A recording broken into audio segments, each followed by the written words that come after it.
This is Talk of the Nation. I'm Neal Conan. Today, for the last time in the program, we're doing what we do. We're talking about what you're talking about around your dinner table, in the car with the kids as you stand in line at the grocery store or check in on Twitter. You may not realize it, but you've always helped set our agenda. Every day when we fill up our planning board with the topics we'll cover at 2 p.m. Eastern Time, your voices ring in our ears. So tell us one more time, what's the Talk of the Nation? 800-989-8255. Email us, talk@npr.org. You can also find us on Twitter. That's at TOTN. And let's go to Bob. Bob with us from Gainesville.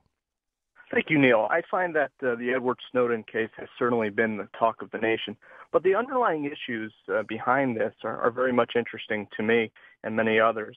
The idea as to whether or not what the government is doing in encroaching on our civil liberties and reading into our phone lines and whatnot, whether or not that is done in the name of security is a very interesting discussion. I feel that we should not trade our liberties for security. And, of course, the precedent for this was 9/11. Many might fear that we might have another 9/11 attack.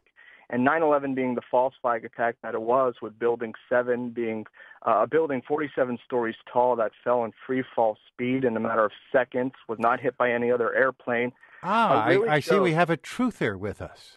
Yes, well, I think that's a very derogatory term, and perhaps on your last show... It's derogatory because you're talking scientific nonsense. I'm sorry to upbraid you. I am sorry to upbraid you. I am sorry to upbraid you. Please, I try to listen with respect to callers, except when they have their facts flat wrong.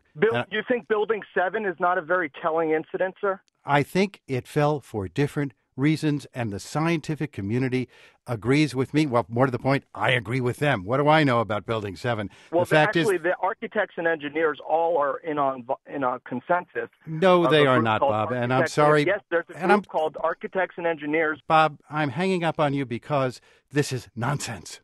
Thank you. Let's move right along.